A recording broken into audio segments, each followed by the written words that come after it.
ସାଙ୍ଗମାନେ ଆଜି ତୁ ମୋ ଆଖିର ତାରା ସିରିଏଲରେ ଦେଖନ୍ତୁ ତରୁଣ ଫୋନରେ କଥା ହେଇସାରିବା ପରେ କୁହେ, ଆରେ ଚାବିଟା କୁଆଡ଼େ ଗଲା?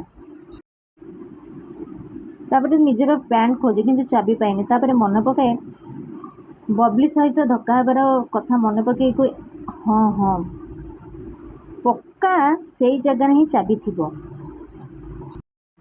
ତାପରେ ସେ ଘର ଭିତରକୁ ଯାଇ ସେ ଜାଗାରେ ଖୋଜିବା ଆରମ୍ଭ କରିଦିଏ। ଆଉ ଠିକ୍ ସେଇ ଖୋଜିବା ସମୟରେ ବବଲି ଚାବି ଆଣି କୁହେ, ଏଇଟା ଖୋଜିଦେଲ କି କହି ଚାବିଟି ତରୁଣ ମୁଣ୍ଡରେ ବଜେଇ ଦିଏ। ତରୁଣ ପାଟି କରେ। ବବଲି କୁହେ, ସରି ସରି ସରି ସରି। ତରୁଣ କୁହେ, ଇଟ୍ସ ଓକେ। ତାପରେ ତରୁଣ ବବଲି ହାତରୁ ଚାବି ନେଇଯାଏ, କୁହେ ଥ୍ୟାଙ୍କ ୟୁ। ବବଲି କୁହେ ଭେରି ମଚ୍।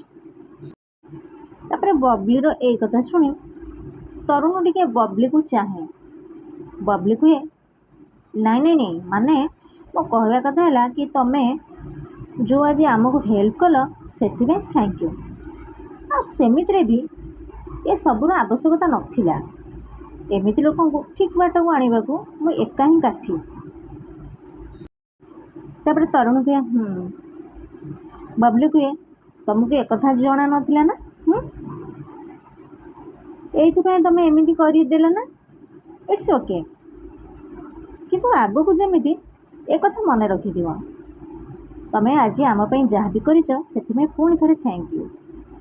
ସାଙ୍ଗମାନେ ଆପଣମାନେ ଯଦି ମୋ ଚ୍ୟାନେଲରେ ନୂଆ ଅଛନ୍ତି ତାହେଲେ ମୋ ଚ୍ୟାନେଲକୁ ସବସ୍କ୍ରାଇବ୍ କରିଦିଅନ୍ତୁ ଆଉ ଛୋଟିଆ ଲାଇକ୍ଟିଏ କରିଦିଅନ୍ତୁ, କାହିଁକି ନା ମୁଁ ଏଇଭଳି ଭିଡ଼ିଓ ଆପଣମାନଙ୍କ ପାଇଁ ସବୁଦିନ ଆଣିଦେବି। ଜୟ ଜଗନ୍ନାଥ।